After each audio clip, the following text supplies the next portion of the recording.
Qué nervioso. Buenas tardes a todos. Acá nos encontramos en un nuevo TAIN, un nuevo encuentro, la comunidad del 89, la comunidad educativa del Partido de la Costa. Y bueno, en este momento nos encontramos en un nuevo espacio para poder reflexionar juntos a partir de algunas propuestas que vienen atravesando nuestras cátedras docentes y técnicas. Y un poquito para refrescar a todos aquellos que se suman por primera vez a la propuesta de TAIN, o los que aún no han visitado nuestras anteriores propuestas, les recordamos que los ejes del TAIN varían según los años de cursada, pero nosotros a partir de los marcos teóricos fuimos encontrando esa unidad de conceptos y de criterios que tienen. Para primero y para segundo abordamos casi siempre la ciudad educadora, el espacio escolar, la realidad educativa, y en tercero y cuarto hablamos un poco más sobre la relación educativa y el posicionamiento docente. Pero estos 4 ejes que nos plantean los marcos teóricos de los TAINes tienen relación en sí misma, y a partir de ese ideario es que generamos algunas propuestas en este formato, en la virtualidad, encontrándonos por el chat del YouTube, con algunos temas que son abarcativos, que nos remite a todos, y les contamos que este va a ser nuestro 4º encuentro, 3 TAINes generados de las carreras docentes, y un conversatorio, un formato TAIN generado por la carrera de Comunicación Social. En el primer TAIN nosotros abordamos las instituciones, su rol, la continuidad pedagógica en tiempos de aislamiento. Allí nos acompañaron directivos, inspectores del nivel inicial y del nivel primario junto a los docentes de práctica. Luego tuvimos conversaciones sobre la enseñanza, prácticas del lenguaje y matemática, tensiones y diálogos. Ahí estuvieron un poco acompañándonos la profesora Patricia Fosco y Silvia Di Croce. El conversatorio en formato de TAIN sobre periodismo, tecnología y nuevas narrativas. Quienes no tuvieron la oportunidad de verlo, busquen en nuestro canal. Ha sido un conversatorio sumamente interesante de la mano del licenciado Mariano Vázquez, acompañado por los profes Mónica Moreira y Martín Horaci. Y este 4º encuentro, Cartas a quien pretende enseñar, un diálogo para la emancipación. Creo que va a ser una propuesta sumamente enriquecedora para seguir pensándonos, para seguir reflexionando, para seguir analizando. La idea es que sea un recorrido teórico, filosófico, sobre distintos análisis y conceptualizaciones. En el marco de estas propuestas,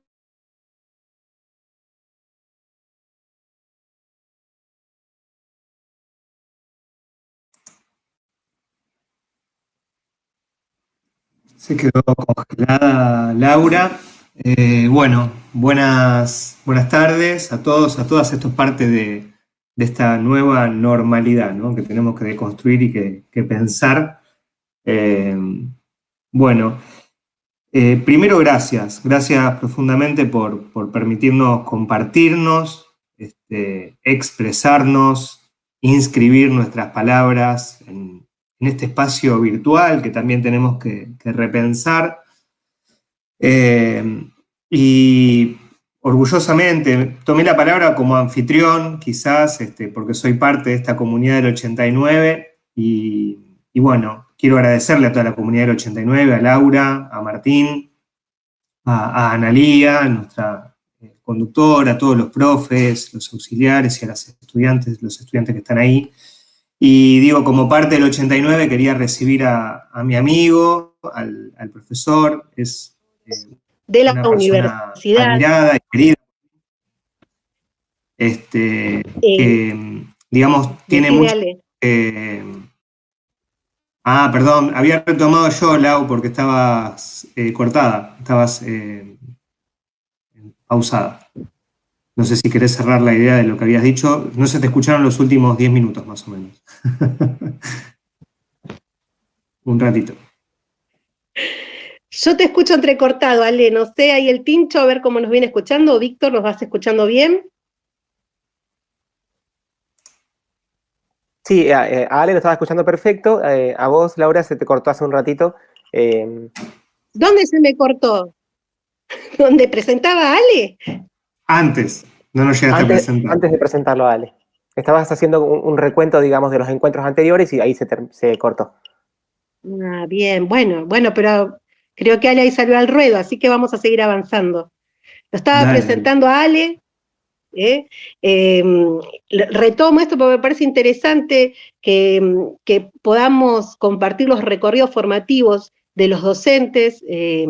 Todos nosotros venimos de diferentes escuelas de estudio y nos forjamos desde la formación de diferentes perspectivas, y bueno, y compartir un poco nuestros trayectos también es recordarnos estudiantes, ¿no? Les comentaba que Ale es profesor de enseñanza media y superior de la Universidad Nacional de Buenos Aires, investigador del Instituto de Filosofía, de la Facultad de Filosofía y Letras de la misma casa de estudio, participa en la Agencia Nacional de Promoción Científica y Tecnológica, trabaja en el Instituto Superior 89, en la Universidad Atlántida. Entre sus cátedras suele darnos el gusto de formarnos en filosofía crítica de las diferencias, problemas filosóficos contemporáneos, reflexión filosófica, filosofía. También es docente de nosología y problemas especiales de la nosología en el Departamento de Filosofía de la Facultad de Filosofía y Letras de la UBA.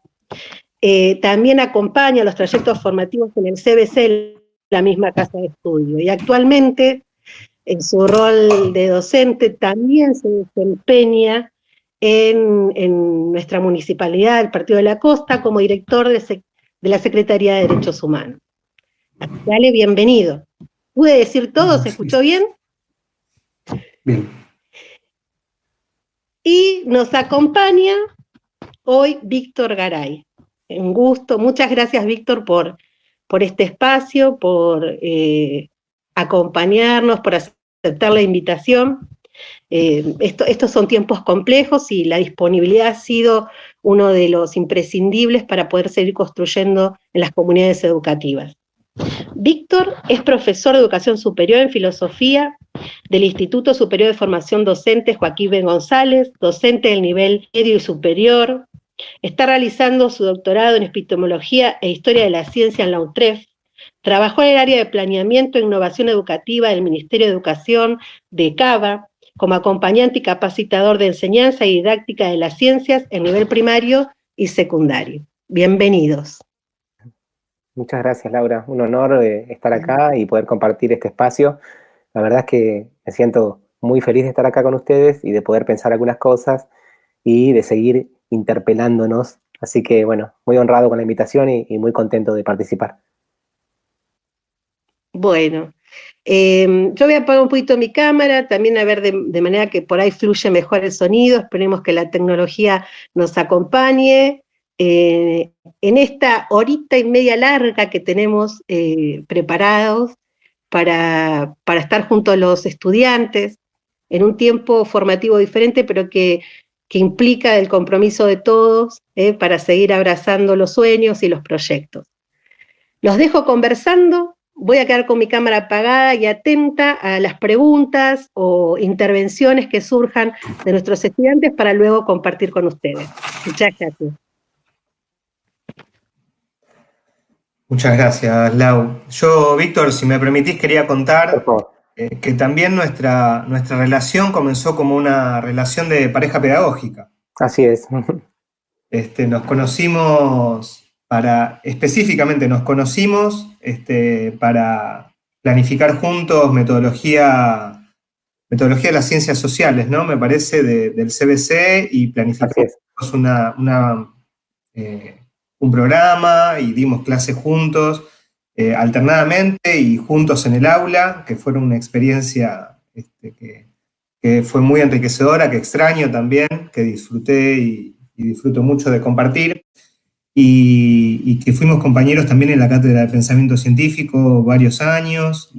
Hemos transitado mucho juntos, y que esto de haber elegido las cartas a quien pretende enseñar, ¿no? Este diálogo, que tiene ciertas pretensiones enseñantes también en Freire, ¿no? Son cartas enseñantes a quien pretende enseñar, de las cuales no vamos a hablar mucho, ¿no?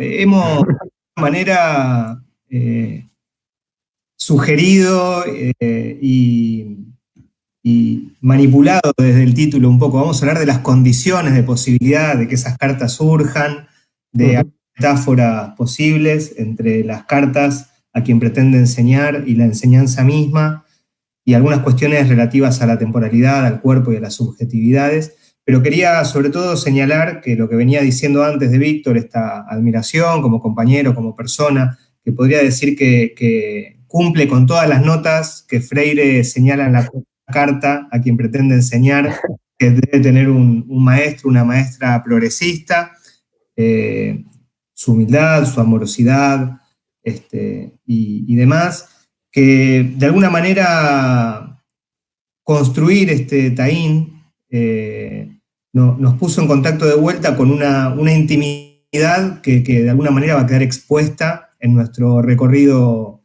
pedagógico, ¿no? Cómo la trayectoria condensa dimensiones afectivas, de amistad, de admiración, de esperanza, de lucha, de militancia, que son notas que para mí por lo menos son imprescindibles para el acto de enseñar, para poder compartir y generar condiciones de posibilidad de ámbitos educativos, de enseñanza y de aprendizaje. Y bueno, quería también plasmar esto que es parte de esta construcción, ¿no?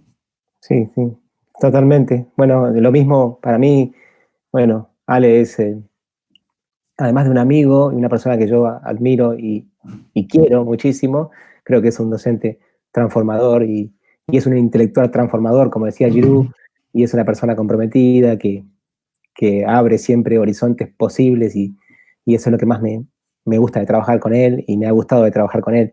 Lo que mencionaba Ale, en un sentido es cierto, vamos a hablar bastante poco de Freire, lo pusimos como un efecto de marketing, un golpe de marketing para atraer estudiantes.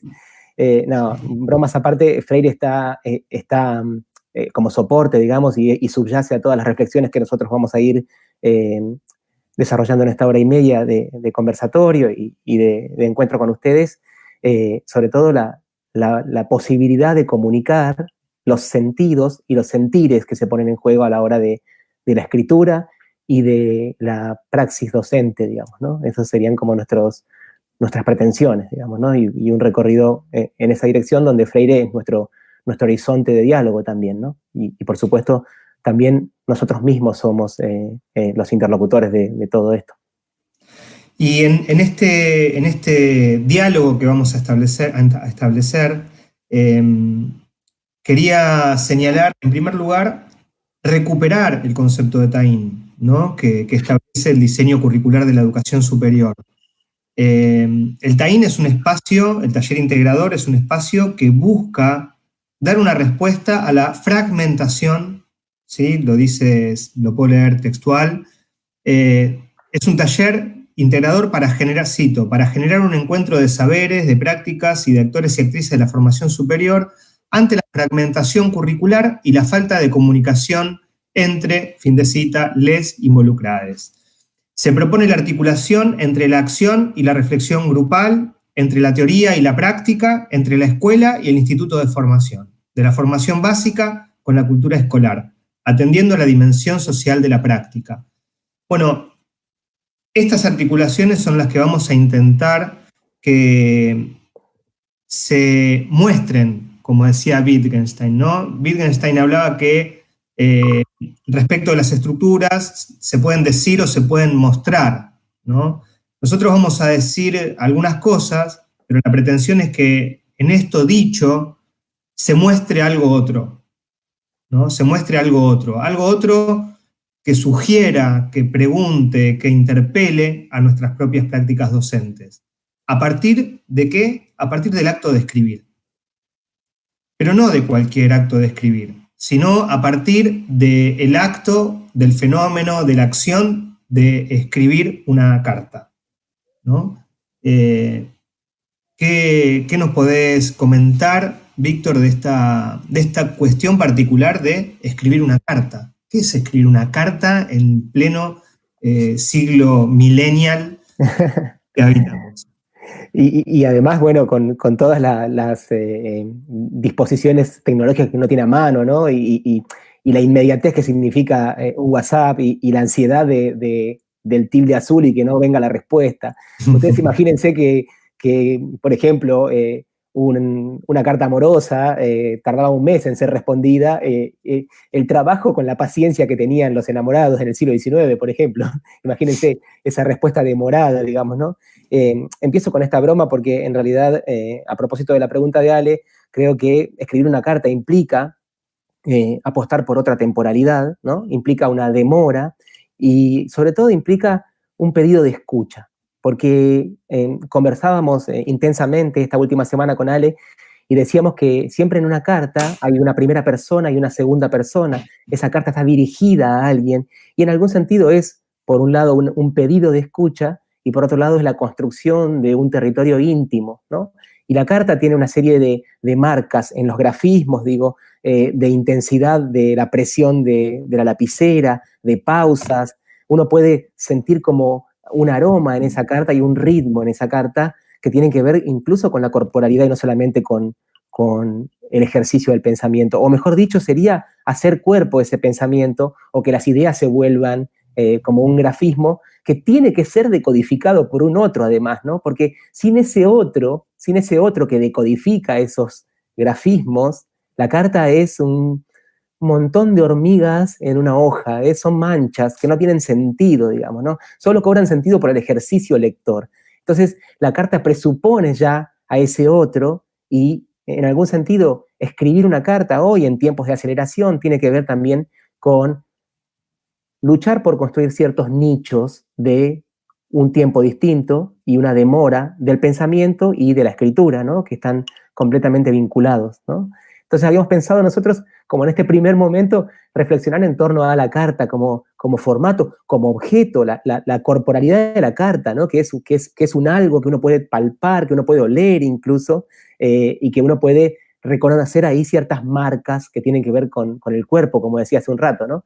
Entonces la carta tiene que ver con el tiempo, tiene que ver con el otro, tiene que ver con esos otros que son destinatarios de mi carta, tiene que ver con esta intención de ser escuchado, ¿no? Y tiene que ver también con el territorio íntimo que significa la escritura de una carta. No es lo mismo un WhatsApp apresurado, un audio, que una carta donde me tomo el tiempo, ¿no? Tomarse el tiempo, ¿no? Habitar ese tiempo y el lector lo mismo, ¿no? Ese decodificador que genera ese sentido, que hace que la carta no sea simplemente un hormigueo, ¿no? Sobre un fondo blanco. La carta es algo que tiene sentido a partir de ese pacto también, ¿no? Sí, Freire, para volver a mentir, ¿no? Para volver a romper la idea de que no íbamos a hablar de Freire, su prólogo a Cartas a quien pretende enseñar, habla de un desafío a los lectores y a las con sus cartas, ¿no? Él plantea un desafío de comprensión. Y de alguna manera, esto que decía Víctor, las cartas implican, y vamos a poder recuperar algunas cuestiones de marco teórico, ¿no? Implican, por un lado, lo que se llama una hermenéutica, ¿no? Una hermenéutica, un círculo entre el escribiente y el lector, entre quien escribe y quien lee, y ese que lee que no está presente en el momento en el que estoy escribiendo, ¿no? Que no está presente en carne y hueso, que está, salvo que le esté escribiendo a una suerte de retrato, ¿no? Que esté haciendo como una especie de retrato escrito. Generalmente cuando uno escribe una carta es ante la ausencia física de esa persona y una distancia espacial en muchas situaciones o incluso temporal. Porque Freire nos sigue escribiendo a nosotros y a nosotras. Freire sigue escribiéndonos. Y ese escribiéndonos nos sigue escribiendo de muchas maneras.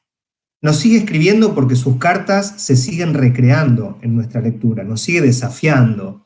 Y de alguna manera, en cada acción en que uno recrea la lectura, recrea la escritura en la lectura, de alguna manera vuelve no solo a generar una temporalidad distinta de la que habito cotidianamente, sino que le da vida a las palabras de Freire. Pero además sigue escribiéndonos, porque en la lectura nos escribimos, esa lectura se inscribe en nuestro cuerpo, esa lectura nos configura, nos hace parte de un entramado que nos excede como sujetos individuales, como subjetividades cerradas. Podríamos decir que ese círculo hermenéutico es temporal y espacial. La escritura de una carta nos da la posibilidad de diferir cuerpos, tiempos y espacios, pero a la vez hacer presentes a aquellos otros y otras que no están e incluso que no pueden estarlo. Entonces hay una dimensión hermenéutica de interpretación, de círculo, de lectura y de escritura. Hay una dimensión de acción comunicativa, ¿no? Con hermenéutica nos podríamos referir a Gadamer y a Ricoeur. Con la acción comunicativa porque hay una intencionalidad comunicante, ¿no? Un acto, una actividad, una acción con una intencionalidad de notificarle a otro o a otra un mensaje, ¿no? De significar. Y además, como decía Víctor, implica una ética de la alteridad. Escribir siempre nos compromete con un otro, otra, otre. Necesariamente, ¿no? Y esto marca dos peligros que voy a señalar y le voy a dar un pie a algo que veníamos hablando con Víctor, que tiene que ver con la porosidad, ¿no? Con la porosidad que implica una carta. Los dos peligros que tenemos al escribir una carta son, por un lado, hacerla autorreferencial, que sea una carta que esté dirigida a nosotros mismos, ¿no? Que esté de alguna manera siendo una acción refleja, una acción que vuelve sobre sí. Como un autogoce o... ¿sí? Un autogoce, sí, un goce de sí y un ensimismamiento, ¿no? Sería una identidad idem, podríamos decir, en la lógica Ricoeur. Completamente. A Ricoeur en sí mismo como otro. Ese es un peligro. El peligro es creer que le estoy escribiendo a otro, pero que me estoy escribiendo a mí mismo, en realidad. Digo, y empiezan a trazar la analogía con el acto de enseñanza, ¿no? Empiecen a trazar la analogía entre esta voluntad significante, esta intencionalidad significativa de la carta y el acto pedagógico. Y el otro peligro es cosificar al otro, a la otra, al otro. Escribirle como si fuese una proyección de lo que yo creo de esa otra persona y que en esa proyección la objetivice, la concretice, la fosilice, la cristalice, dijo Víctor cuando hablábamos, en un objeto distinto de quien esa persona es. Entonces vamos a estar escribiendo siempre entre estas dos, entre estos dos peligros, ¿no?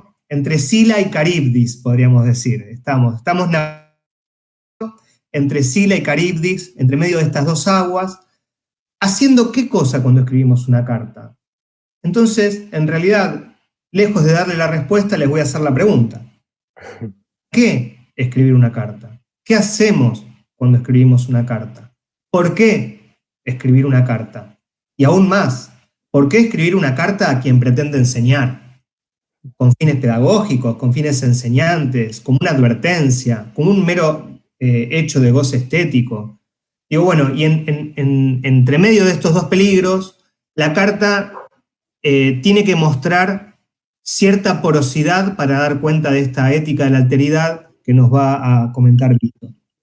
Sí, a propósito, Ale, de lo que recién mencionabas, habíamos elegido con Ale una cita que tiene que ver exactamente con este último punto y me gustaría compartirla. Después, de todos modos, les vamos a hacer llegar este marco teórico y estos fragmentos, ¿no? Pero Simone Weil dice, ¿no? Y me parece que vale la pena escucharla, dice: leemos pero también somos leídos por otro.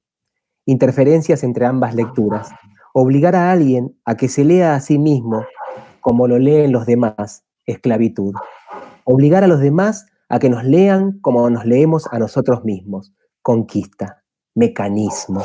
La mayoría de las veces, diálogo de sordos. Y acá también hay como un movimiento pendular entre la esclavitud y la conquista, entre amo y esclavo, podemos decir, ¿no? y en una lógica que Simone Weil llama mecánica. Es decir, que parecería ser que la carta es un artefacto, pero no en el sentido deleuziano de artefacto, sino que es una maquinaria para conquistar, o una maquinaria para generar esclavitud, digamos, ¿no? Y estos son como las amenazas sobre las que no queremos, en las que no queremos caer, digamos, ¿no?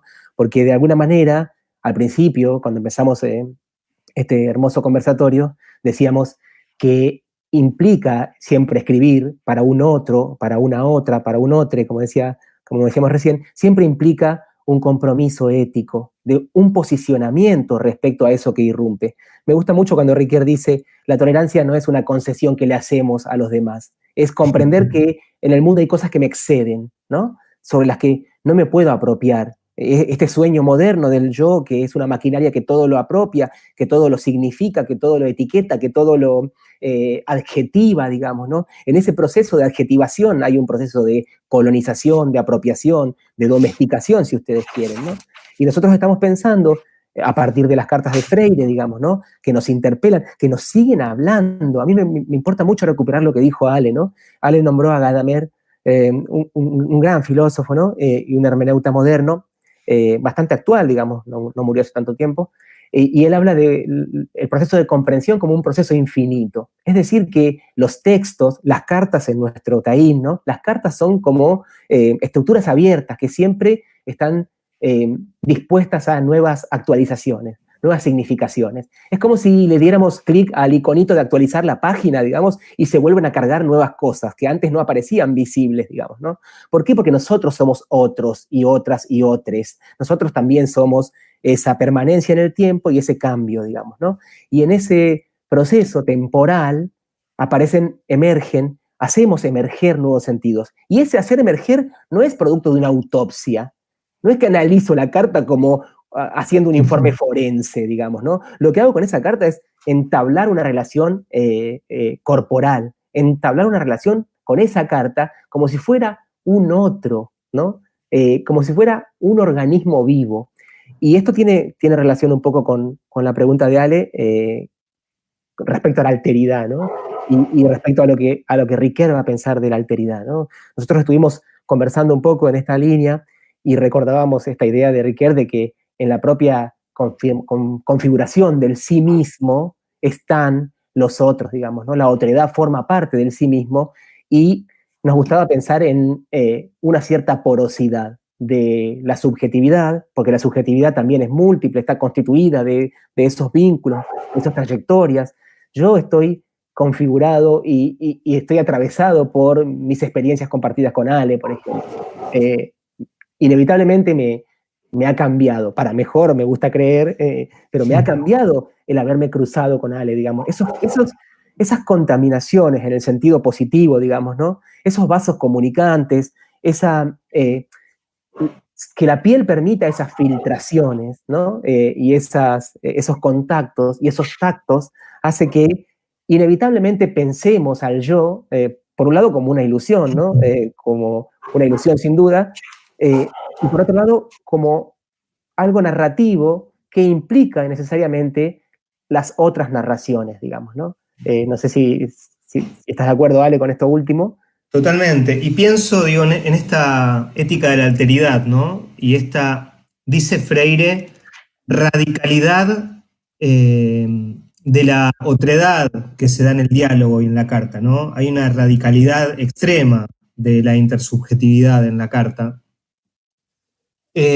Pensaba que esta cuestión de la porosidad, digo, si queremos también llevar al extremo la pregunta ética de la carta a quien pretende enseñar, y superando el concepto de tolerancia propuesto por Freire, resignificado por Ricoeur, ¿no? Esta cuestión de, como decías muy bien, ¿no? Permitirle al otro su incorrección, podríamos decir, ¿no? O aguantar las diferencias, ¿no? Pero que va por ese lado que ha sido superado justamente por el filósofo Derrida, ¿no? Con su concepto de hospitalidad, ¿no? Y hospitalidad incondicionada, ¿no? De responsabilidad por el otro, ¿no? Esta responsabilidad que me abre y que de alguna manera nos puede llevar a pensar los modos en que podemos ser hospitalarios, hospitalarias, ¿no? ¿Cómo ser hospitalarios? Y esto lo hemos pensado en otros taínes, lo venimos pensando en el 89, y yo pensaba que también nos podríamos preguntar, hablábamos con Víctor, y a partir de esta cuestión de la porosidad, ¿cómo escribir una carta a quien pretende enseñar que sea hospitalaria? ¿Qué significaría escribir hospitalariamente? Y porque la hospitalidad tiene que ver con recibir, ¿no? Tiene que ver con alojar, con generar espacios habitables de ternura, de amorosidad, de incondicionalidad, ¿no? Dice Derrida, es abrir la puerta de casa sin preguntar nada, ¿no? Diciendo, ven, pasa solamente, ni el nombre. Esa es la hospitalidad incondicionada. Digo, bueno, ¿en qué manera, de qué forma y qué implicaría escribir una carta hospitalaria que pretende enseñar? Y me pregunto si las palabras, estábamos diciendo, y luego vamos a ir hacia ese eje, ¿no? Hacia el aspecto y la dimensión corporal de la escritura, en muchos sentidos. Pensemos en las metáforas que involucran a la palabra, ¿no? Decimos, tus palabras, lo que me dijiste me lastima, me duele, ¿no? Tus palabras son caricias para mis oídos, ¿no? Me estás dorando la píldora, me estás mimando, ¿no? Tus palabras me endulzan, tus palabras me golpean, ¿no? Me lastima, me duele acá, y digo, y necesitamos pensar en el efecto, en el impacto de la palabra, tanto de la palabra oral como de la palabra escrita. Y en este caso, la palabra escrita debería implicar, para escribir una carta hospitalaria, que aloje al otro como lector que también habita la misma carta. Hay un momento de contacto entre el lector y el escritor en un espacio que se construye en ese mismo acto, ¿no? Hay algo ahí de lo mágico, de lo mágico en el mejor de los sentidos, de lo performativo, ¿no? De que el mismo acto de leer y de escribir genera una realidad, la crea performativamente, ¿no?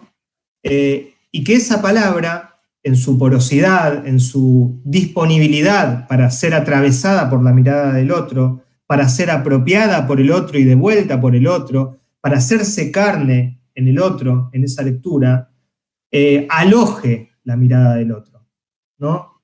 Que no rechace, que no repela, que no sea violenta.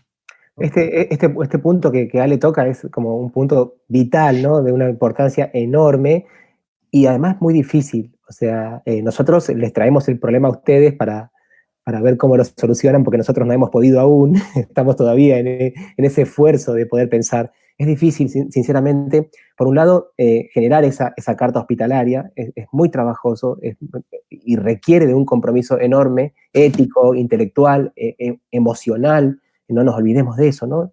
Requiere de un compromiso emocional y ético, ¿no? Y político, por supuesto.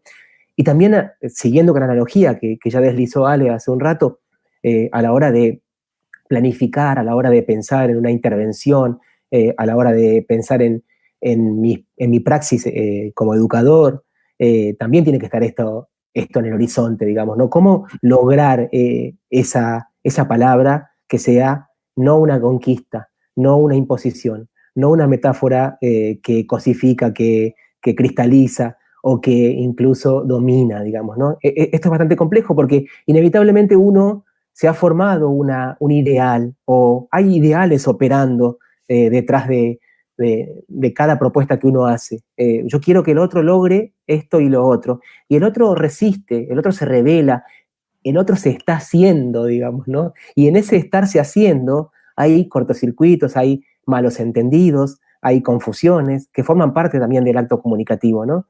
Entonces, aquí hay un desafío interesante de, por un lado, entender la el poder de la palabra. A mí siempre me impresionó una frase de Nebrija, que era un gramático. La primera gramática del español la escribió un señor llamado Nebrija. Y Nebrija decía, quien impone una palabra impone un imperio. Quien impone la palabra impone un imperio.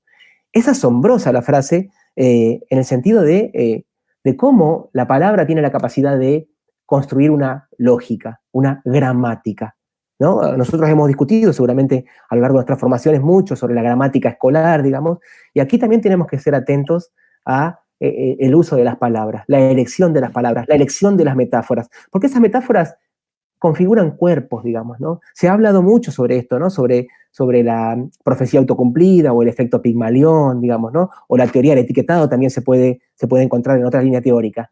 Pero cómo hay una predisposición de los educadores, de los estudiantes incluso, a incorporar esa palabra que usó Ale, que es una palabra sobre la que hay que reflexionar, ¿no? Hacer carne, digamos, todas esas metáforas que se deslizan, todos esos constructos, esos imaginarios, ¿no? Entonces, a la hora de pensar una carta hospitalaria, a la hora de pensar, hay una diferencia importante, ¿no? Que Ale mencionaba hace un ratito, el pasaje de tolerancia a hospitalidad, y tiene que ver con dónde ponemos el centro de poder, digamos, ¿no? El tolerante es el que, de alguna manera, todavía sigue marcando los límites, marca la cancha, digamos. Te acepta, pero es él quien marca, quien estira el alambrado, digamos, ¿no? Y el tolerante se sigue poniendo en un lugar de privilegio de la verdad incluso, ¿no? Y en cambio, el vínculo hospitalario tiene que ver con un territorio compartido, una divergencia extrema, digamos, ¿no? Y un territorio compartido. Entonces ahí, bueno, ahí aparecen algunas metáforas como la del desierto y la del cobijo del que hablaba Ale, ¿no? Pero a la hora de pensar en una carta o en un proyecto pedagógico hospitalario, la verdad es que es trabajoso, es difícil, es complejo, pero completamente imprescindible, creo yo, si vamos a creerle a Freire, y yo le creo mucho porque me sigue interpelando, me sigue emocionando, conmoviendo, me sigue haciendo pensar, me sigue tocando su palabra. La palabra de Freire me sigue tocando, y si le creemos a Freire, ¿no? Tenemos que pensar en una educación que sirva para espacios más democráticos, más inclusivos, más liberadores, ¿no? Y hacia ahí queremos un poco ir también en esta tarde que estamos compartiendo, ¿no? Hacia la emancipación, la liberación, el problema de la libertad también, asociado a la alteridad, por supuesto, ¿no? Con eso está perfecto, Víctor, la verdad, y me das el pie para pensar en las tensiones contemporáneas que hay en torno al concepto de libertad, y ahí vi que en el chat estaban preguntando por qué pensábamos en una pedagogía para la emancipación. Bien. O para la libertad, que son dos términos distintos, de encuadres teóricos distintos. Y me parece que podemos empezar a transitar el concepto de libertad en profunda relación con el de autonomía, ¿no? Y autodeterminación, ¿no? El de darse las propias normas, el de ser autosuficiente. Y hoy uno podría pensar que, por lo menos, cartesianamente, ¿no? Siguiendo a Descartes, por lo menos en ese momento solitario de la escritura de la carta, soy libre y hago lo que quiero porque es mi propio lenguaje, porque es mi pensamiento y porque escribo en virtud de lo que yo dispongo, que es mío, ¿no? Estoy exagerando para deconstruirlo. Y entonces les pregunto, digo, ¿consideran ustedes que el lenguaje del que disponemos cada uno de nosotros es lo más propio que tenemos? ¿Es nuestro lenguaje lo más propio? ¿Lo más nuestro? ¿Hay algo más nuestro que el lenguaje? Que mi manera de hablar, que mi estilo de decir, que las palabras que elijo, que las palabras que tengo a disposición. Y uno podría pensar que sí, ¿no? Uno podría pensar, en primer lugar, que sí. Y tenemos aquí a nuestro estimado amigo Jacques Derrida, que en el libro El monolingüismo del otro dice y afirma: sí, no tengo más que una lengua. Ahora bien, no es la mía. Y ahí termina la afirmación. No tengo más, yo no tengo más que una lengua, ahora bien, no es la mía.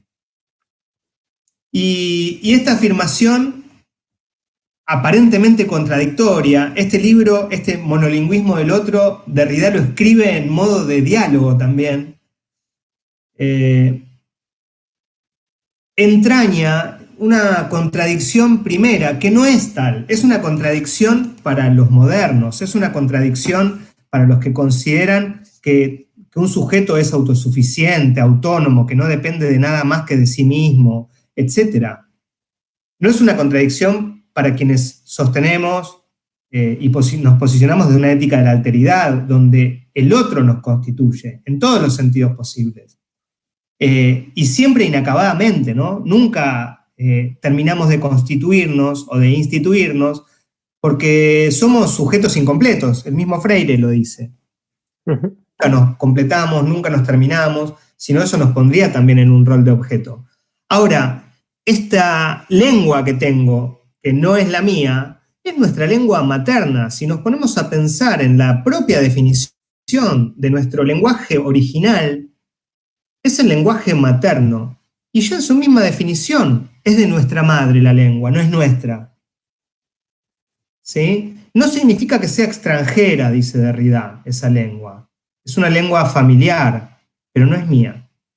Entonces, desde nuestro momento más originario en el que empezamos a narrarnos, en el que empezamos a ser narrados con las palabras de otros, estamos siendo constituidos, entramados por los discursos de los demás, en las palabras de los demás, en el lenguaje de los demás. Es decir, tengo a mi amiga Silvia Di Croce que siempre cita una frase que dice que estamos hechos de historias, ¿no?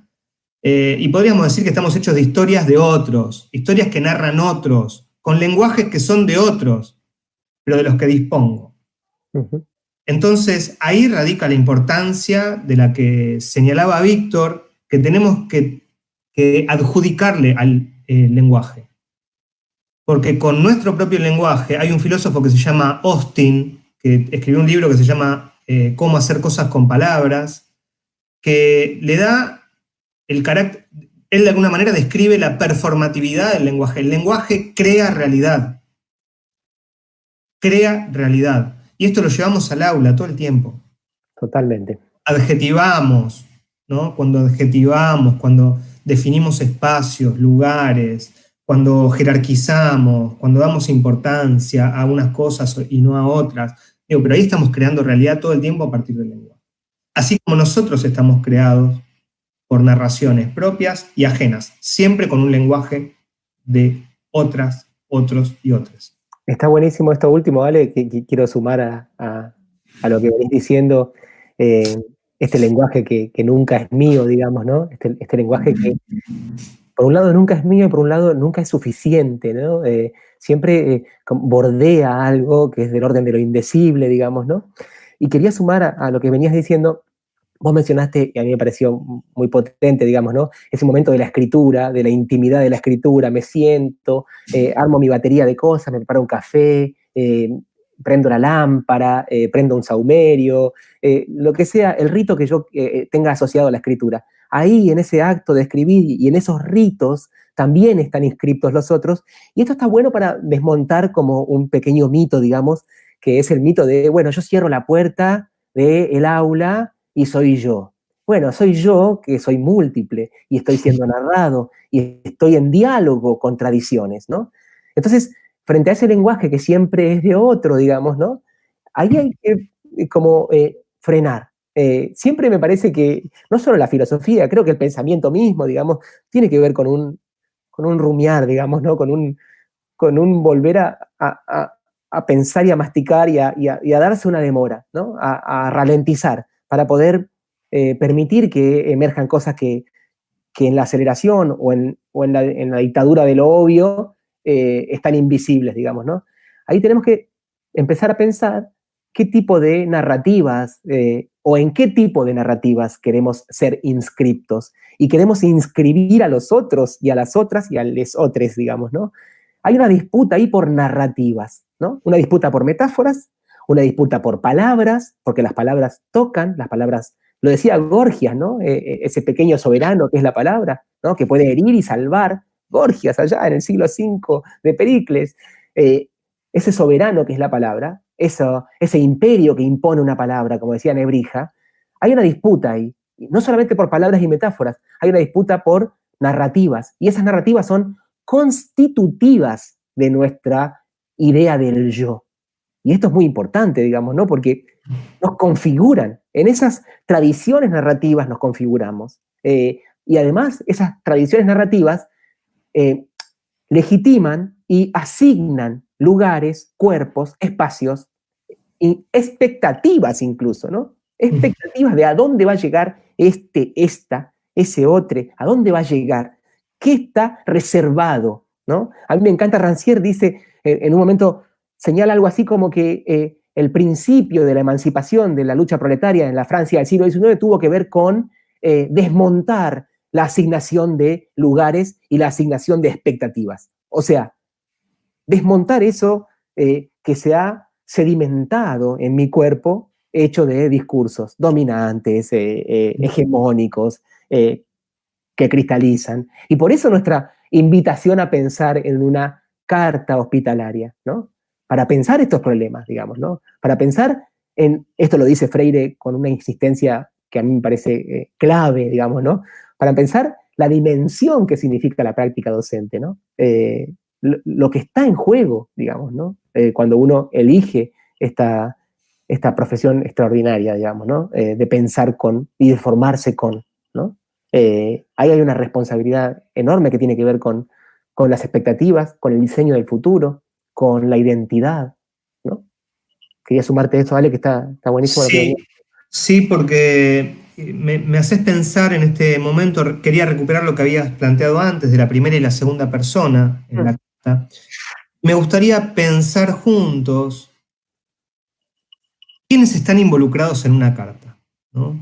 Hay una novela de Simone de Beauvoir que se llama La invitada, que tiene que ver con un trío amoroso, y podríamos decir que una carta es un acto de intimidad o genera un espacio de intimidad entre muchos. Entre muchos. Empezamos a deconstruir esto de la soledad autónoma de quien escribe.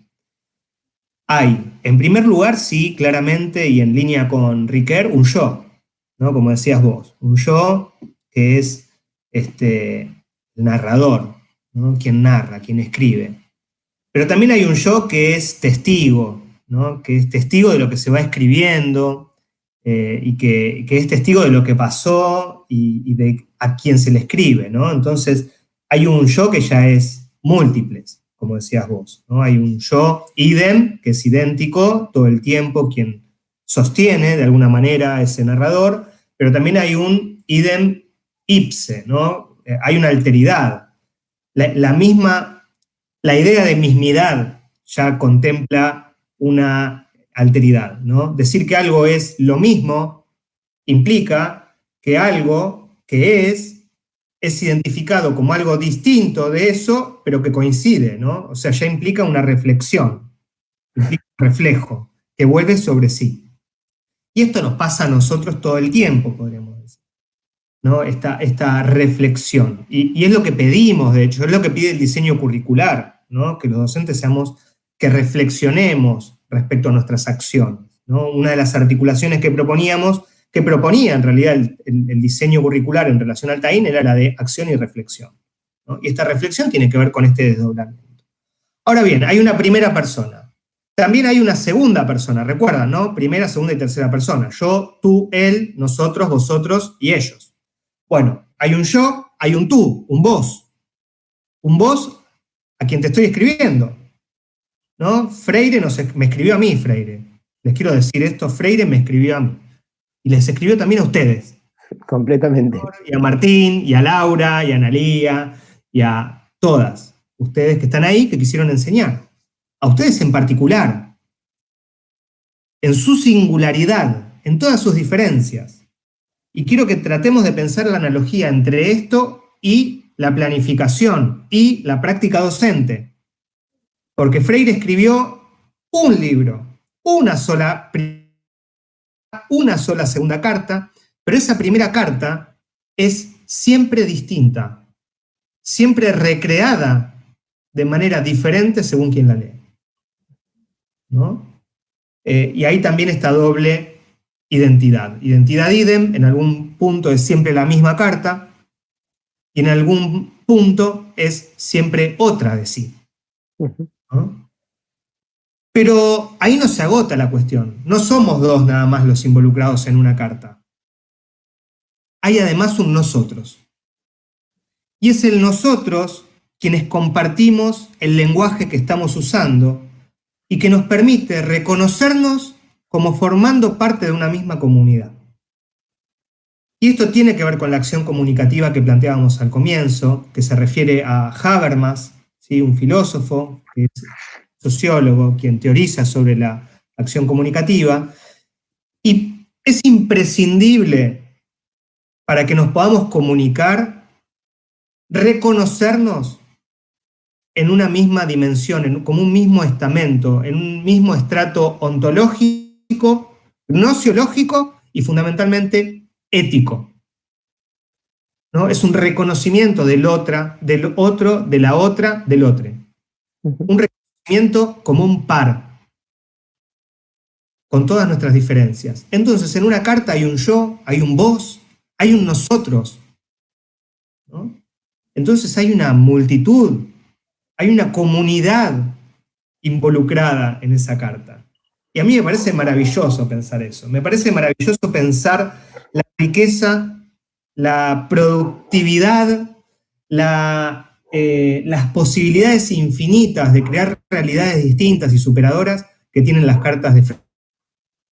Pero que pueden tener las cartas que podemos escribir nosotras y nosotros, ¿no? Que el mismo acto de escritura hacia un otro, el dedicar ese tiempo de mi vida, como decía Víctor, demorarme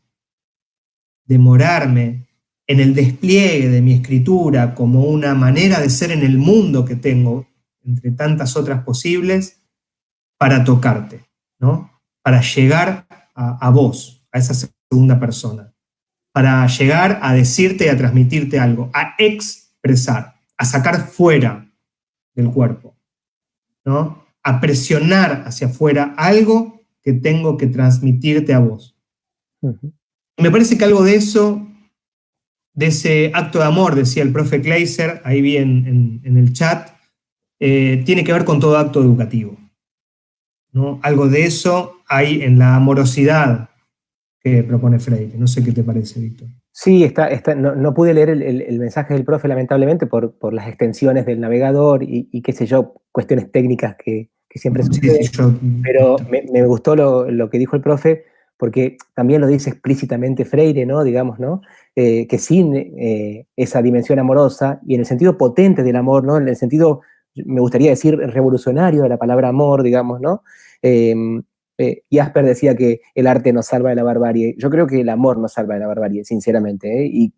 Y Freire y el profe acá también, porque me encanta, ¿no? Porque Freire y el profe, porque eso hacemos, digamos, ¿no? Nosotros hacemos actualizaciones, apropiaciones, incorporaciones, lo hacemos pasar por nuestra piel, lo hacemos vibrar en nuestra resonancia propia, digamos, ¿no? Y eso esa es una larga carta que se viene escribiendo a lo largo de la historia del pensamiento, ¿no?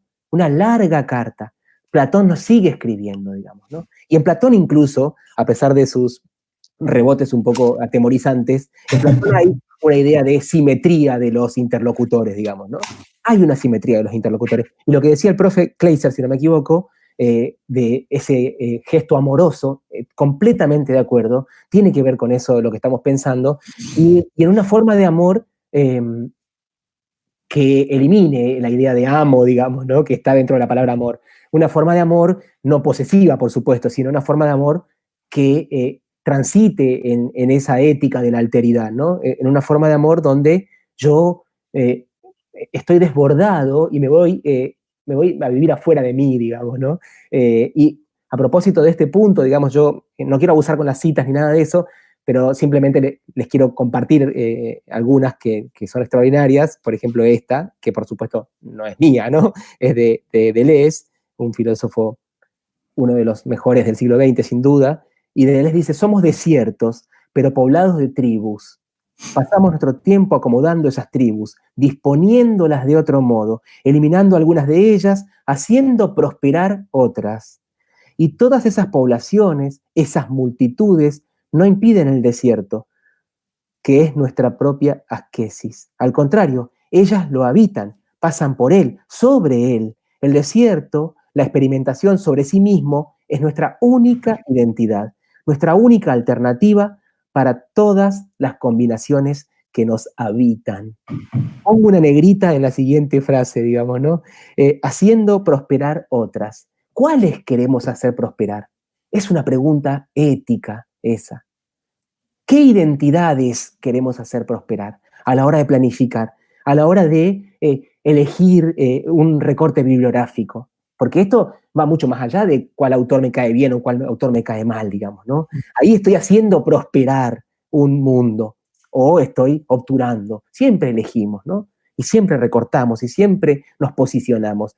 Pero no podemos dejar de tener presente, por un lado, lo que decía el profe en el chat, que es un acto amoroso, y por otro lado, que tiene que ser una praxis orientada a la emancipación, ¿no?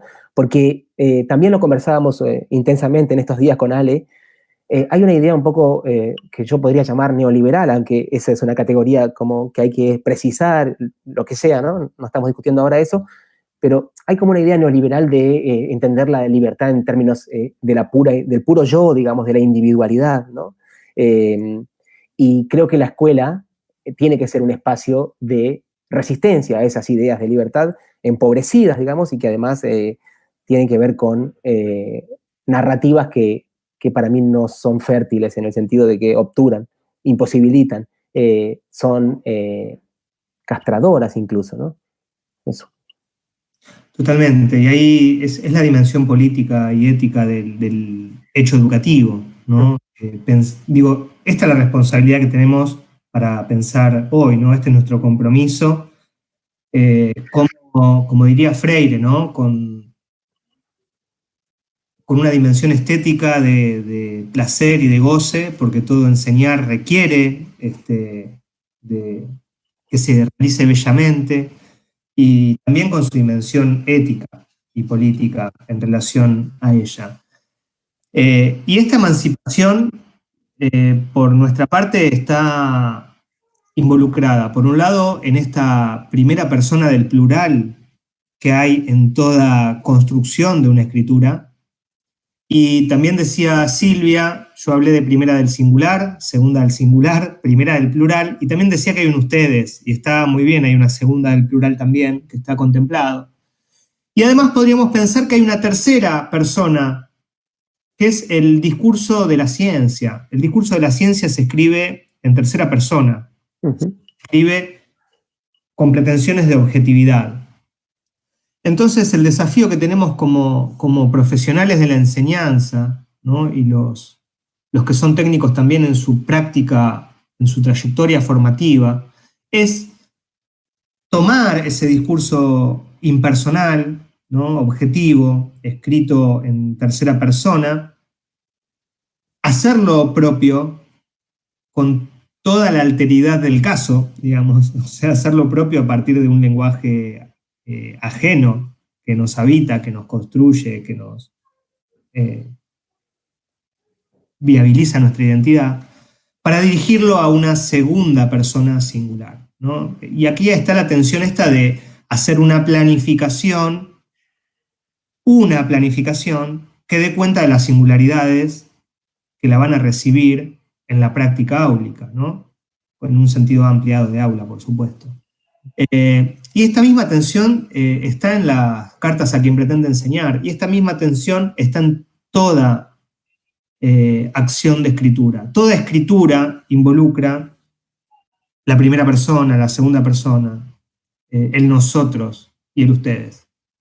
Y ahí estamos dándole desde una mirada gramatical e incluso en algún punto lingüística una dimensión ética a la escritura, ¿no? Y esta dimensión política de las narrativas. Porque hay narrativas restrictivas de nosotros, hay nosotros muy pequeños también. Está muy bien. A veces el colectivo es bastante chiquito, digamos, ¿no? Es bastante chiquito a veces en nosotros, en nosotres. Entonces tenemos la obligación también de pensar como docentes a qué nosotros está dirigida, ¿no? Y a qué ustedes está dirigida una planificación. ¿Quién queda fuera? ¿Quién no es contemplado, contemplada, contemplade? ¿No? ¿Quién está excluido? Y para pensar esta cuestión de la exclusión y de la inclusión, necesariamente tenemos que apelar a la corporeidad, a la dimensión corporal. Y había, creo que, una docente en formación que estaba preguntando el sentido de una frase de Freire, ¿no? ¿Qué significa que mi cabeza está donde están mis pies? Y significa esto.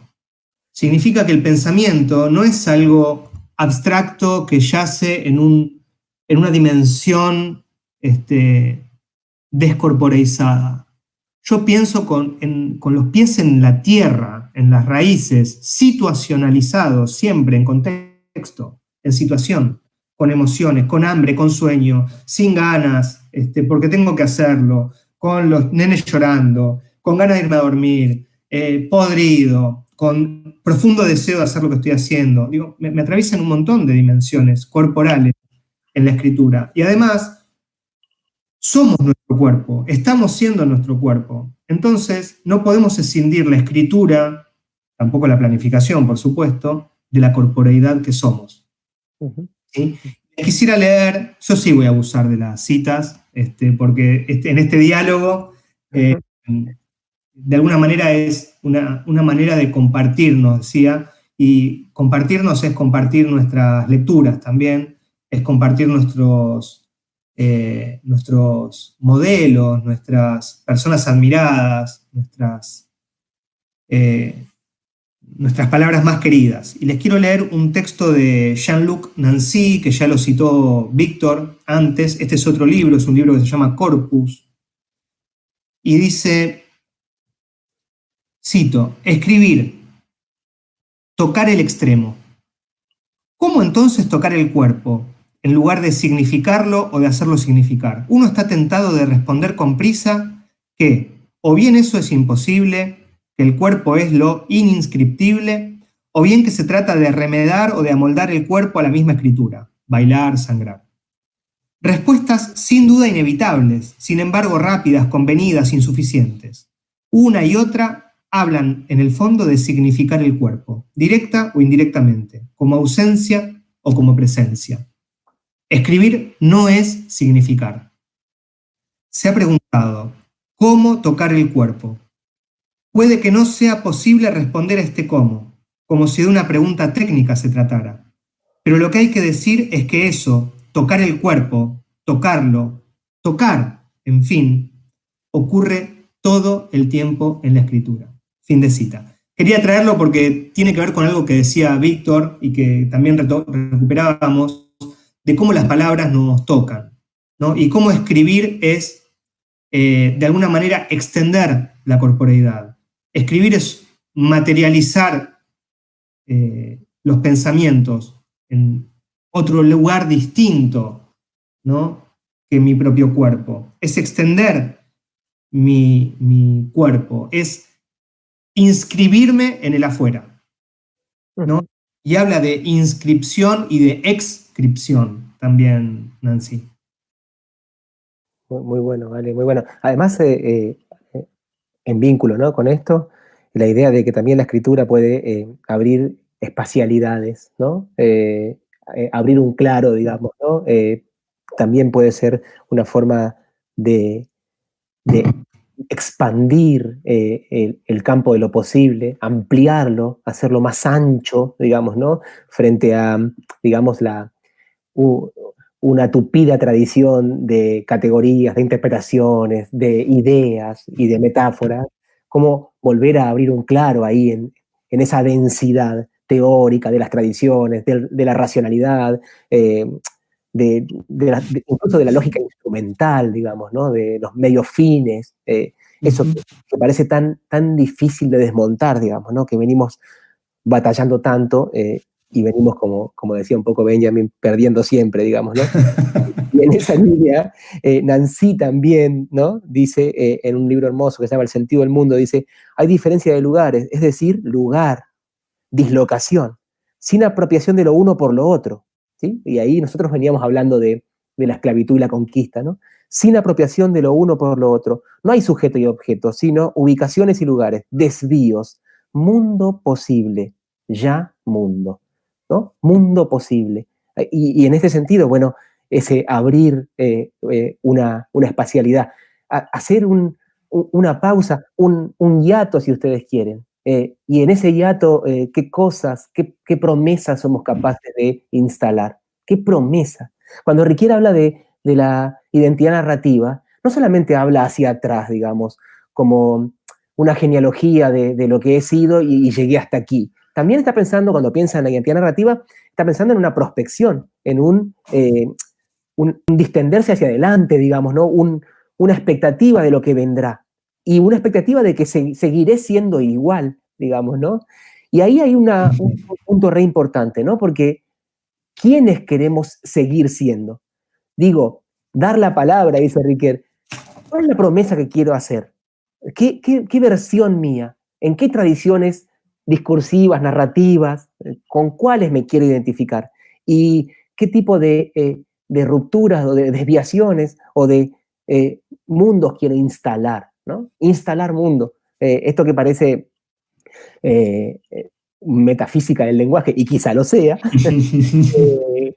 en realidad tiene consecuencias prácticas, digamos, ¿no? Nosotros no queremos dejar de mencionar eso con Ale. Tiene consecuencias prácticas en nuestra convivencia entre cuerpos. Nuestras acciones son siempre interacciones entre cuerpos, ¿no?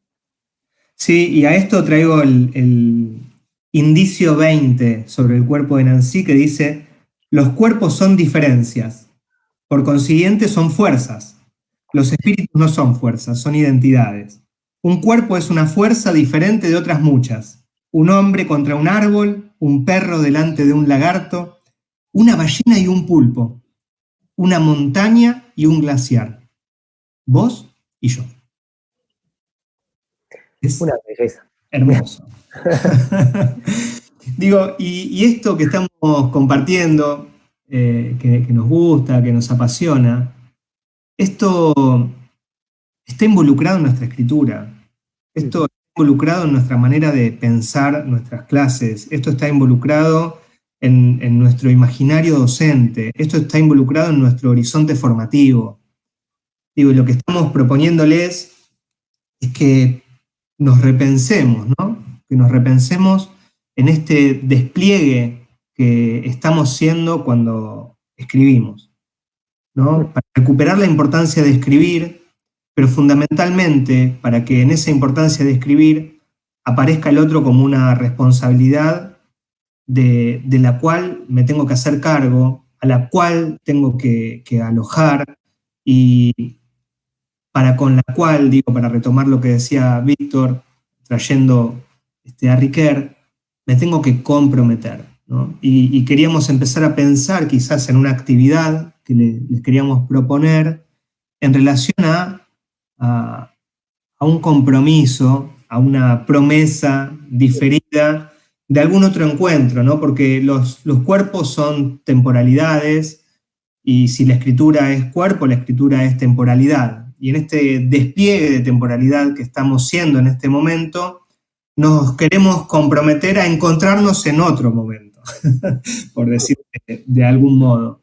Y que en ese otro momento en el que nos encontremos sea con su escritura, ¿no? Con la escritura de los que están ahí compartiendo sus temporalidades, sus cuerpos y sus situaciones con nosotros. Así que les queríamos pedir, si tienen ganas de participar de una propuesta, de un compromiso, de una promesa conjunta que nos queríamos hacer, que escriban sus correos electrónicos en el chat de YouTube para que luego les podamos enviar una consigna de escritura de carta con un correo electrónico de esos que van a estar ahí al azar, ¿no? Y vamos a empezar a hacer un entramado de cartas a quien pretenda enseñar desde el territorio 89, desde este 89 que somos, desde Lanús, allí con Víctor, y desde donde sea que nos estén escuchando y donde estén compartiendo con nosotros estas temporalidades que se van plegando unas sobre otras en esta realidad virtual. Así que bueno, invitamos a que quienes quieran participar de una acción de escritura, vayan poniendo sus correos electrónicos en el chat. Y si les parece, no sé, Lau, si querés que hagamos un espacio de preguntas. Víctor, no sé si querés cerrar, o cerrar es imposible, ¿no? Pero por ahí... No, claro, hacíamos la broma con Ale, incluso hoy al mediodía cuando estábamos conversando, hacíamos la broma, debería durar 5 horas o armar un seminario que se sostenga en el tiempo, digamos, ¿no? Quizá proyectos para el futuro, digamos, ¿no? Que siempre el horizonte de la esperanza nos motoriza. Imposible cerrar, como muy bien dijo Ale. Quizás, no sé si hicimos énfasis en eso, porque se abrieron un montón de aspectos de la discusión, del problema, de la comunicación, de la palabra. No sé si hicimos énfasis, pero sí señalamos en algún momento que podemos pensar incluso en la tradición, no solamente filosófica, sino en la tradición cultural occidental, como una larga carta que nos venimos escribiendo. Y entonces ahí nosotros, como formadores, como profes, tenemos también una responsabilidad de permitirle a ese otro formar parte de ese largo diálogo, digamos, ¿no? Porque el diálogo supone una simetría de los que convergen en ese diálogo. Y esa simetría requiere de cierto capital simbólico, digamos, ¿no? Y nosotros también tenemos que ser democratizadores en ese sentido, ¿no? En permitir al otro volverse un lector competente de la trama cultural, de la historia, de la tradición. Ahí hay un compromiso, digamos.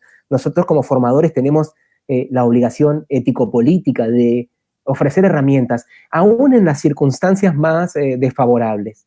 Pienso ahora, por ejemplo, en el aislamiento, en la pandemia, en la falta de conectividad. Aún en esos escenarios nosotros tenemos que seguir generando oportunidades de aprendizaje, porque tenemos que permitirle a esos otros, otras, que sean lectores competentes de esas tradiciones, que puedan leer esas tramas, porque esas tramas nos configuran, digamos, ¿no? Y ahora, de alguna manera, estamos pensando en ganar un poco de autonomía, que es un montón eso, ¿no? En un momento donde el humano se vuelve hackeable, según algunos filósofos actuales, somos hackeables, somos algoritmos, nos neuroprograman, etcétera. Bueno, en ese escenario, volvernos un poco autónomos, tener espacios para demorarnos y para pensar, digamos, ¿no? Y eso no es poco. Y tenemos esa obligación de seguir democratizando. Para eso elegimos creo que nadie de los que están aquí eligió esta carrera para volverse rico, digamos, ¿no? O rica.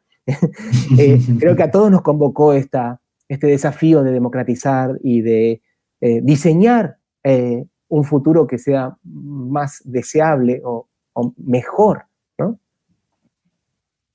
Sí, y pensaba, Víctor, además de ser lectores competentes, permitirnos escribirnos en la narración colectiva también, ¿no? Completamente. O sea, poder ser también escribas de esta realidad que performativamente los medios hegemónicos nos tratan de inculcar, ¿no?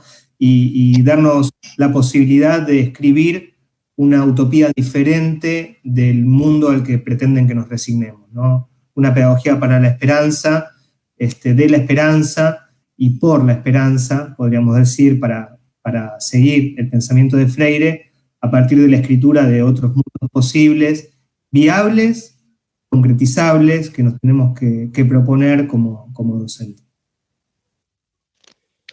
Chicos, no sé si me escuchan bien. Perfectamente. Porque lo que no ha sido amigable hoy para mí es el internet. Estuvo complejo la conexión, pero por supuesto pude escuchar, compartir. El chat estuvo, la verdad, muy activo. Muchas cosas, Ale, ya fuiste respondiendo, pero aparecieron desde recuerdos de la infancia, de ver llegar al cartero, a reflexiones como que la carta fue ese instrumento para decir lo que a veces no nos animamos. Hermoso. Y también surgieron reflexiones respecto de revisar más todo aquello que se escribe.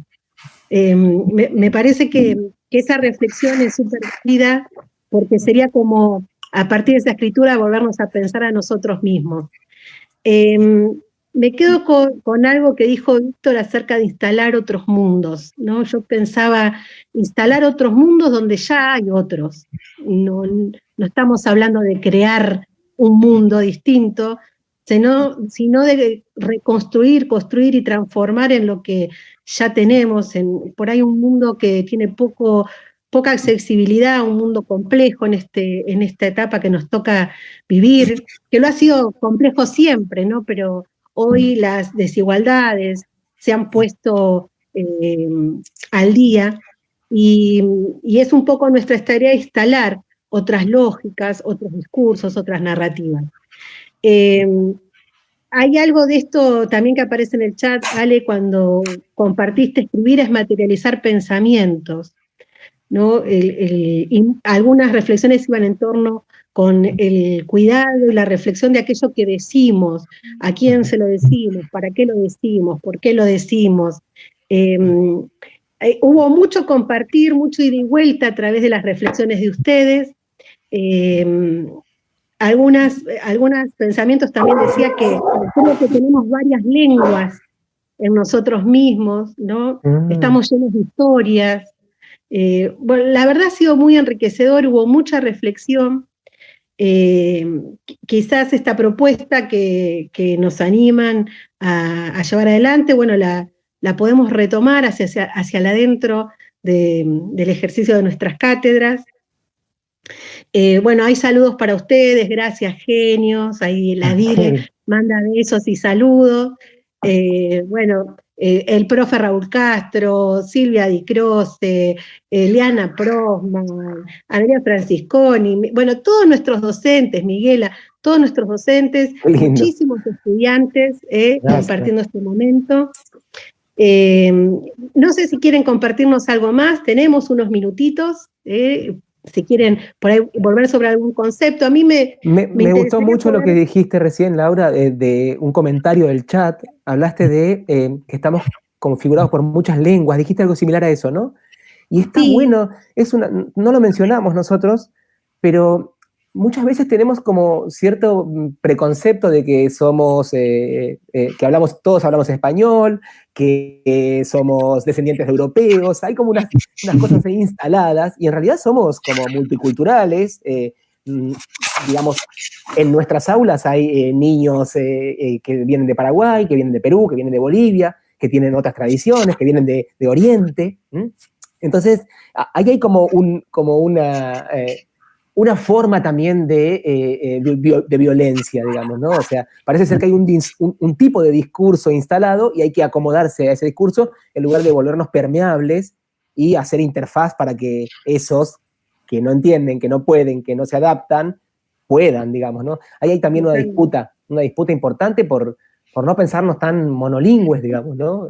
No lo había pensado. Pensaba, retomando la idea de albergar, de alojar, de hospedar, digamos, es darle lugar, porque al conocido, entre comillas, al querido, uno lo aloja. El tema es cuando y la hospitalidad tiene esta impronta, digamos, alojar al distinto y al diferente, que por distinto irrumpe. Y por distinto en la diversidad de conceptualizaciones que podríamos llevar a navegar esta palabra, ¿no? El otro irrumpe. Y en esta irrupción también, digamos, poder pensar que también nosotros somos otros. Y que en esa ida y vuelta de decir irrumpir a otros es la construcción del nosotros. Por ahí la profe Silvia Di Croce decía, bueno, pensemos en una escuela creo que lo apunté porque me encantó, habitemos escuelas llenas de nosotros y no de ustedes. ¿No? Qué interesante. ¿No? Muy bueno. Cuando uno piensa las historias que se narran adentro de las escuelas, ¿no? Cómo inferimos sobre las historias de los otros, cómo suponemos a través de nuestras propias lógicas y espejos y lupas las vidas de otros, cómo generamos una distancia en el encuentro, y son ustedes aquellos, y parece que de este lado habría otro tipo de persona u otras lógicas. El desafío es el nosotros y la construcción desde la diferencia. O sea, digo que esa posibilidad de pensarnos diferentes y construir un nosotros en términos de eso es la complejidad del ejercicio docente. Totalmente. Totalmente. Y digo, me permito pensar en esta complejidad del alojar también, ¿no? Tendríamos que pensar en la escritura como un desenvolvimiento, como un desenvolverse de nuestra temporalidad en un futuro, ¿no? Es como es eso que está sedimentado en nuestro cuerpo, este tiempo que somos cada uno en nuestro cuerpo, somos tiempo acumulado, ¿no? En arrugas, en heridas, en pliegues, en estrías, en canas, somos tiempo, ¿no? Somos tiempo hecho carne, y en este tiempo hecho carne que somos, alojamos narraciones, ¿no? Que nos construyen, que nos constituyen, que nos delinean, que nos configuran, que llenan espacios, que generan huecos, etc. Y que se van desenvolviendo en nuestras escrituras docentes, en nuestras prácticas docentes, que son maneras de escribirnos, de inscribirnos en un espacio distinto del nuestro propio, en el que podemos generar condiciones de posibilidad para las exscripciones de los demás, de nuestros estudiantes, ¿no? Y cómo generar en nuestras escrituras espacios que alojen, ¿no? Condiciones de posibilidad de alojar distintas o diferentes temporalidades, y pensemos en términos incluso didácticos también, ¿no? Éticos, didácticos y gnosiológicos, ¿no? Las tres dimensiones en este punto. Distintas temporalidades, distintas espacialidades, distintas narraciones, distintos cuerpos y distintas prácticas, ¿no? Y todo esto da cuenta de la dimensión del trabajador y de la trabajadora de la cultura, que es el docente. Como trabajadores de la cultura, como decía Víctor, tenemos que pensar interculturalmente, multiculturalmente, y todo este debate entre interculturalidad, multiculturalidad, etcétera. Bueno, digo, por ahí es para otro momento ese debate. Pero ¿sabes, Ali, que la complejidad es algo de dimensiones súper interesante? Porque vos hablaste del tiempo y del espacio y la práctica, y sabés que precisamente es lo que se pone y lo que se puso en tensión en este tiempo de aislamiento. ¿Cuáles tiempos? ¿En qué espacio? ¿Cuáles son las prácticas? Pensaba en la acción misma de escribir una orientación que dio una directora en un espacio de formación, y dijo: cuando escriban la consigna, piensen que la están escribiendo para el niño y su familia. Claro. Digo, y ahí hubo que pensar en nosotros, ¿no? ¿A qué nos estábamos dirigiendo? ¿Cuál era la intención de eso que queríamos comunicar? ¿En qué tiempo lo íbamos a hacer? Digo, el aula no está. Eso es algo real, donde los cuerpos están inscriptos. El aula no está. Los cuerpos estamos, ¿no? Estamos acá, flotando en el internet. Pero no estamos en el aula, no sabemos si el tiempo es un tiempo dedicado, si es un tiempo demandado, cuál es la práctica en esta cuestión de la distancia, cuáles prácticas acercan y cuáles no. Digo, hay muchísimo de aquello que decimos, hacemos y escribimos que se ha puesto en tensión. Traigo hoy a este taín también la bitácora, esa escritura de viaje, que es la propuesta siempre desde la formación, que cuesta mucho, ha costado mucho el trabajo sobre la bitácora. Digo, estas distancias de los cuerpos, estas palabras que llegan con ecos, ¿no? Nos encontramos a veces, no sé si les ha pasado, pero en estos encuentros por Zoom, viste como uno habla arriba del otro, llega un eco, una distorsión de la comunicación, donde uno tiene que realmente poner el cuerpo, la atención, ¿qué me están diciendo? Hubo mucho de tenernos que afinar en la escucha, y que aquello que íbamos a decir realmente tenga sentido. Creo que son múltiples las cuestiones que pudiéramos compartir en este TAIM. No sé si quieren retomar la propuesta, porque se va sumando gente que por ahí ya un poquito más demorada al TAIM. Si quieren retomar cuál sería la propuesta para seguir trabajando entre nosotros.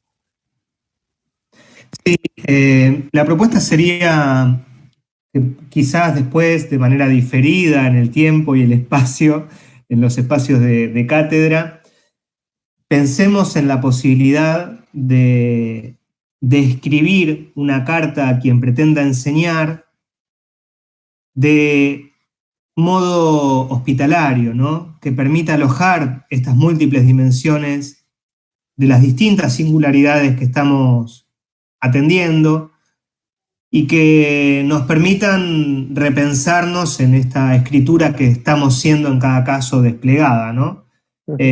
Así que la propuesta sería a quienes quieran participar y que lo podamos tomar, escribir una carta al azar, pero sí a alguien en particular, ¿no? No es escribir a una variable, no le vamos a escribir una variable X, le vamos a escribir a alguien, a una persona que estamos seguros, seguras, que quiere enseñar, ¿no? Pretende ser docente. Entonces tenemos que pensar, bueno, ¿qué implica? ¿Qué significa que ese otro, esa otra, ese otro pretenda ser docente, ¿no? Tenemos que reflexionar sobre el rol docente, sobre cómo inscribimos nuestra propia vida en ese rol docente, nuestro imaginario docente, el docente que deseamos ser, los docentes que no nos gustaron, los docentes que repelemos, los docentes que rechazamos, toda la emocionalidad, los miedos, los deseos, y profundamente pensar en la transformación, ¿no? en el acto pedagógico, en la enseñanza, como una herramienta de transformación como decía Laura, como decían Víctor, del mundo que habitamos, en un mundo para un nosotros más grande, podríamos decir, a partir de lo dicho, para un nosotros más amplio, para un nosotros que sea mucho más hospitalario que el de ellos, ¿no? Vamos a decir el de usted, que el de ellos, porque todos los que estamos acá digamos somos parte del mismo nosotros. Digamos todo, pues, o sea, y además sí, muy bueno, Ale, y teniendo en cuenta también esa doble amenaza que señalaba Ale, digamos, ¿no? Por un lado, no caer en una autorreferencialidad, en un autogoce, simplemente escribirme a mí mismo y disfrutar, porque hay una convergencia entre el momento de escritura y el momento de lectura de mi propia carta, que era para mí en realidad, y sin caer en el otro polo tampoco de colonizar, de volver una piedra o un objeto. Freire en un momento dice, ¿no? Si yo quiero salvar al otro, lo convierto en una cosa, como un jarrón que quiero salvar de un incendio, es como un mate, digamos, ¿no? Lo hago cosa. Entonces, sin hacer cosa, ni solamente seguir siendo autoreferencial, ¿no? Todos hemos cursado en Puana, le vas a coincidir, las clases que son dirigidas hacia sí mismos, digamos, digamos, y que no están porosas a la irrupción de eso. La carga tiene esto, ¿no? Con ese doble riesgo que mencioné hace un rato, y que leímos en la cita, decimos, bueno, ser esclavo y colaborador, ser autorreferencial, ser una de cosificar, ¿no? Y lo poco es eso, digamos, nos animamos a escribir una carta que tenga sentido, que genere sentido y que se haga sentir, ¿no? Que es palabra que nos siga tocando. Laura habla de las dificultades de virtualidad, ¿no? Y es cierto, pero por suerte puede seguir en tacto. Esto parece un sentido, pero puede seguir en tacto en esta virtualidad. Podemos seguir poniendo en juego palabras que toquen, ¿no? Y que toquen ciertos bordes. Absolutamente. Bueno, por mi parte, agradecerles profundamente, bueno, a Laura la invitación, al terciario la hospitalidad, a los estudiantes, a las docentes en formación, los docentes en formación, los técnicos en formación, al equipo de conducción del terciario, permitirnos compartir este momento de intimidad, de un nosotros anhelado, de un nosotros deseado y de un nosotros a construir, ¿no? Porque la intimidad de lo privado, cuando es consistente éticamente, merece la pena que sea público, me parece. Así que celebro la posibilidad de compartir nuestros deseos, nuestras decisiones, nuestros anhelos, nuestras construcciones y nuestros puntos de contacto, ¿no? Nuestros abrazos y también nuestras esperanzas como parte de este nosotros que somos. Así que muchísimas gracias, es la verdad que nada, muy agradecido de poder construir con Víctor y con tantos que forman parte de este relato que somos, una experiencia esperanzadora. Gracias. Sí, me sumo. Muchísimas gracias por la invitación. Gracias, Laura, por pensar en mí, por tocar, me sale, siempre un honor acompañarte, caminar juntos, caminar con ustedes. Gracias por la escucha tan generosa. Hay una generosidad ahí en la escucha, ¿no? Hay una generosidad en la escucha, ¿no? En el decir, está dispuesto a esa escucha. Así que lo he disfrutado enormemente y ojalá que ustedes también y que queden resonando algunas cosas para que siga siendo posible diseñar otros futuros. Gracias enormes, gracias. Y a todos los que están ahí en el chat, muchas gracias por la participación. Después lo leeremos detallado. Sí, con gusto. Muchas gracias. Bueno, muchas gracias, compañeros, les mando un abrazo. Sé que vienen de algunas semanas arduas, de mucho diálogo entre ustedes. Me gusta poder contar esto porque nosotros también hacemos nuestros caminos, nuestras revisitaciones, y en este tiempo en donde los espacios se transformaron, vamos creciendo y transformándonos juntos. Les mando un beso a los dos, un saludo grande a toda la comunidad del 89 y nos estaremos encontrando en el próximo TAIN del 13 de octubre, ya estaremos difundiendo. Un abrazo a todos.